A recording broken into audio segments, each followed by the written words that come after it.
got a look at how state lawmakers are considering how to fund Medicaid. We do know that Governor Josh Stein has made some requests about the levels that he would like to see it funded at, and there could be a vote sometime soon to attempt to preserve health care for millions of North Carolinians. Artem Bracey's been looking into the potential impacts of this policy decision. Sounds like, Artem, you spoke with one of our local advocacy organizations just how important they feel like this level of funding would be for Medicaid. What can you tell us about the situation, what they hope comes out of it? Yeah, well, today was a big day for both the House and the Chamber. They were able to agree to at least initial approval of a $319 million package in regards to funding the state's Medicaid program. And so that's just one step closer to funding it at least for the fiscal year. That's what they're working on doing.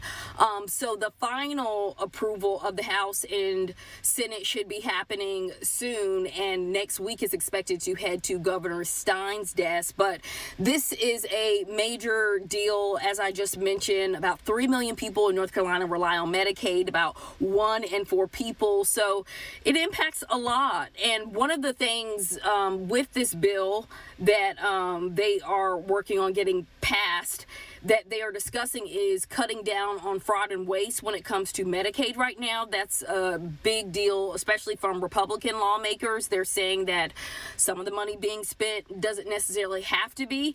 And so some of the changes they're looking at making is more accountability, really, for the current operations.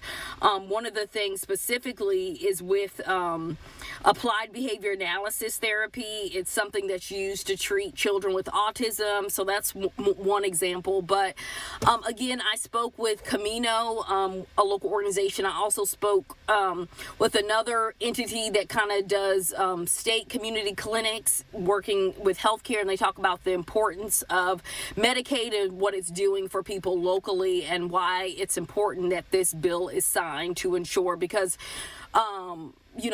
with this right now, of course, if the bill isn't signed, Medicaid would be running out in the next few weeks. So it's critical that this gets signed. But tonight at 5:30, I'll have more information for everyone.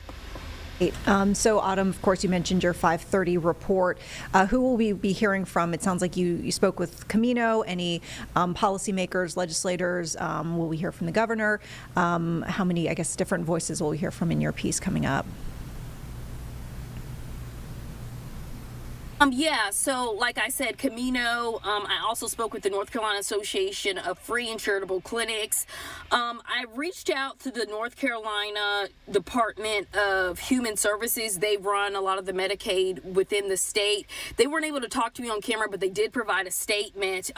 We also have a statement from one of the Republican lawmakers that's pushing for more accountability when it comes to fraud and waste when it comes to Medicaid.